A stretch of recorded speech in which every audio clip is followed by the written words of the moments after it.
performing and then making mixtapes, and then it became like, okay, we weren't regarded very good. Our first music team was called Dream Team. First music group that I started with. Um, it was me, Grizz, Cray Prince, and Colt 45.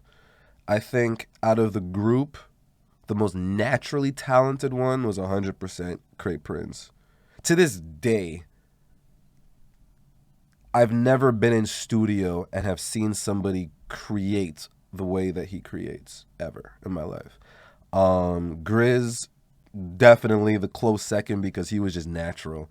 Like he could just say anything with like a confidence and he could make it sound hot. That was just his thing. And then Colt 45, he wasn't as much into the music because he had other things going on. And then there was me fitting into that puzzle. I was the least skilled one at that time, but I always had an ability to storytell. So whereas I couldn't just drop bars, if I had to be recognized above them, I had to come up with something and say a really cool story. And that's when I started understanding my gift in music. If you listen to my music now, you ever notice a lot of my verses are telling a story? They're not just pointless bars. It's me kind of telling a story within it. That's where it came from. Storytelling was my thing. And it was my way to stand out being with a group of four where I was the least, skilled one. Skill is such a relative term. Your hook game is on point, and a lot of people should be jealous of what you bring with hook game. Yeah, it developed though, right? It developed. I'm talking about back in the day, So if That's someone's right. hearing this that knew me from back then, like old that's school undiluted JS honesty. or J Star. Yeah, Akil doesn't like that J Star, but still JS NOREGARD, still creeping, still out here. shout out Skin Deep.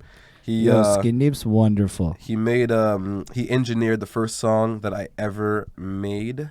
I believe it was on Biggie's I'm Going Back to Cali. I think it was on that. And it was horrible, and he endured it and was the engineer. And he told me I was garbage because he's a very honest, blunt person, and I love that about you, buddy. But that's how it started. That's how it started. It's still okay. He could tell me I'm garbage. I'm still gonna do stuff. Yeah, but I don't think he said that about me. But then we hit steam. Once we got to like call it, it hit steam, and our whole thing was make as many people hear. Can I hit that? Make as many people hear your music as possible. It doesn't matter if you're shit. Just keep making them hear it. Eventually, they'll be like, oh yeah, I know Dream Team. They're shit. Then we changed our name eventually to Riverside Gang. I know the Riverside Gang, but they're shit. Oh yeah, they're hot. Yeah, they're nice. But now it's just like, well, so many people have an opinion, but so many people know who we are at this point now, right? It's almost like y'all did troll marketing back in the day. Man, I'm going to tell you a story right now. A John Abbott story. I like John Abbott stories because it's a good time. I heard you and Akil Skin Deep talking about moments at John Abbott College. And I'm going to bluntly say that this was the greatest moment of hip-hop, period, at John Abbott College. Maybe I'm exaggerating a little bit. But it's up there. Give me top two. Shoot. Our squad, Dream Team, for whatever reason at that time, we believed that the best way to get recognized was to ruffle a few feathers, right? So we would pointlessly, I wouldn't do it. One of the members of my group would diss, but to me, I did it too, because when you're a part of the group, you ride with it. That's what it is.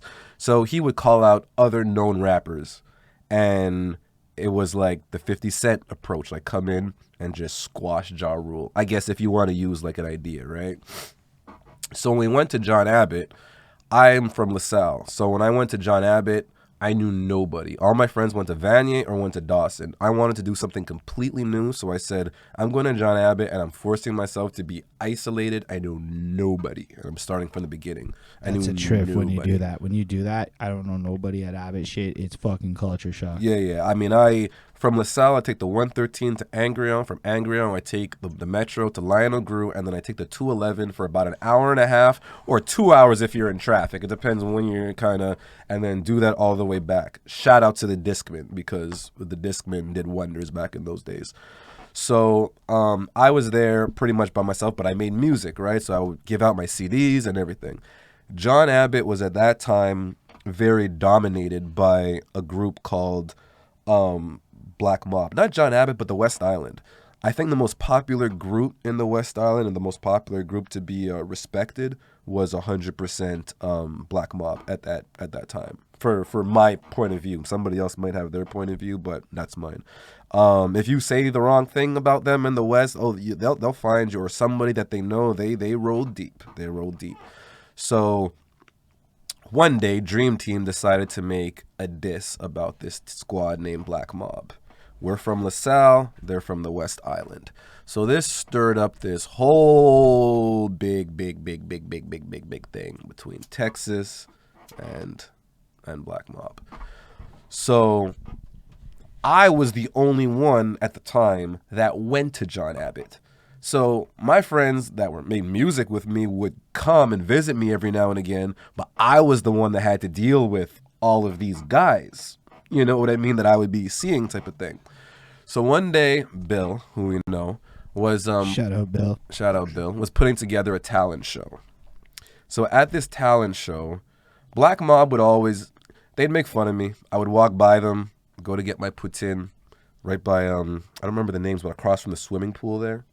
Oh yeah. You know? Yeah. And they would do things like this with the back of their ears, not on me, but do this when I'm walking. When I would turn around, they would stop doing it.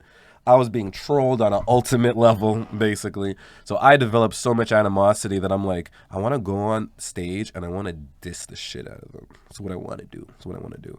So we had to do like a run through with Bill so he could see what I was doing for the show. So I wrote like a fake song that I had no intention on performing, just so he give me the okay that I could have the slot to perform it. You know. Bill gave it to me. It was over an Eminem beat, but I can't remember the song. But it was just something I just did for the time. So then now fast forward, this tension keeps boiling between this Dream Team and Black Mob thing. So my Dream Team music partners now came to school the day of the talent show, and we wrote a song. Hook said, "We don't give a fuck about you. We tote big guns, front will pop you. We're creeping through your hood, West Island. We're creeping through your hood." It was just this song that was a statement that we are in your territory. There's 3 of us here, and we're gonna do this on your territory, right? We get that later? Yeah. That's sorry, you guys got to wait on the story a little bit. It's just tension. We're all on the edge of our seats for this one. I was like, this is one of those you should smoke a joint stories. You know what I mean? Like roll up right now. It's the roll up hour now. Y'all roll up at home. Where's the camera there? Y'all watch it. Roll this up. Roll up. Or you know what? Drink herbal teas if that's your shit.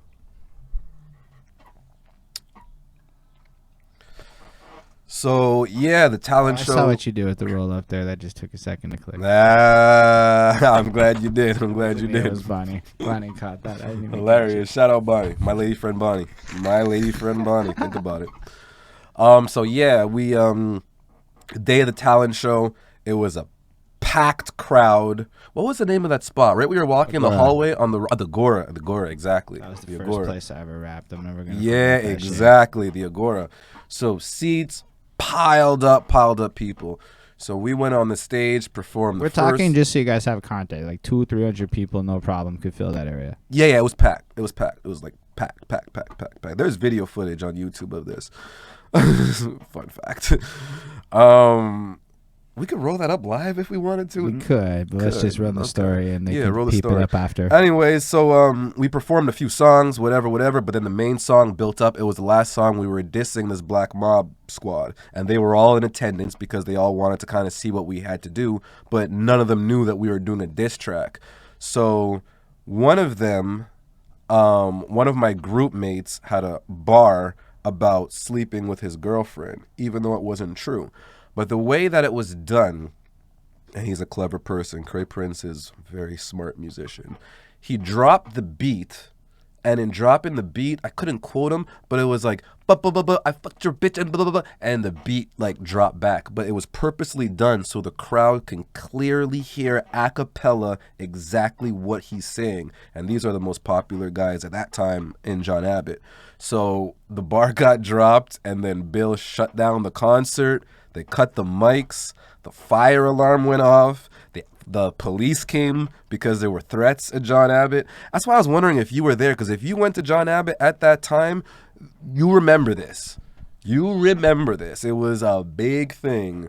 I definitely don't remember this. Yeah. So we made our statement on that day, but then afterwards, I'm the only one that goes to John Abbott. So they obviously, catch wind of this and wanted to confront me. I was hiding in the psychology department, which was like in a completely different, because we were in the basement, our lockers, right? I was like hiding. I was doing anything not to go to my locker because these guys who meant business were coming to school to find me because I needed to be checked, kind of thing.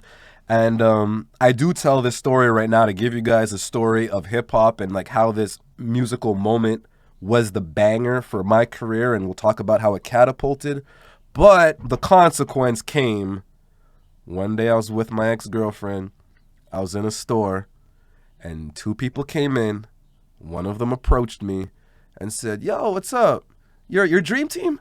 I was like, yeah. He's like, "Yeah, cool, I heard your music." I was like, "Oh, appreciate that." He's like, "I'm Black Mob." And then shit just got really not funny.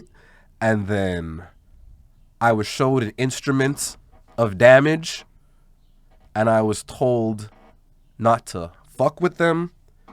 And when that guy walked out of that store, he looked at my ex, and he said, "When you're ready to fuck with a real, come holler at me." And I stood there in silence. When you see that flame, you gotta humble yourself, right? So I tell this story to give context as to what I've become. Am I proud of it? No. And actually, I'm very good friends and have become very good with a lot of these guys that were involved in this situation. So it's nothing for me to really talk about it or whatever. Cool people now, right? Yo, but big knowledge nugget. It's part of my story, but, this could have not gone the right way type of thing. But thank God I'm still here. Nah, but I mean, like, it's actually a big lesson. Undiluted.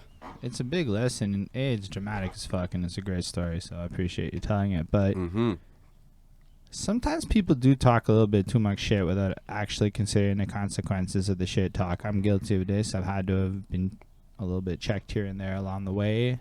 Sometimes you realize, sometimes people are not afraid to slap you or worse.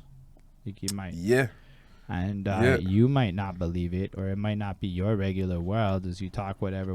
But some people might actually also not have more to do with their time than to consider these things. Yeah. Not to insult anybody, but there are people who will obsess over some shit.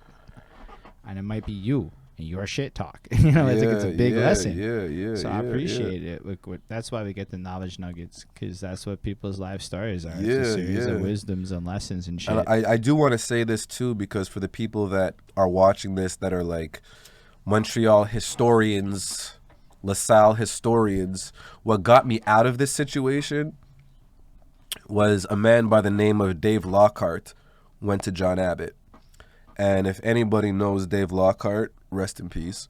If anybody knew Dave Lockhart, he's a very popular man, and he is a LaSalle legend, and nobody would ever say otherwise, right? So he's family, right? We grew up together, all that stuff. So one day he went up to like a group of them. They must have been like 9-10 of them. And I'm not going to say exactly what he did, but he let it be known who I was and that they were friends to him, but I'm family.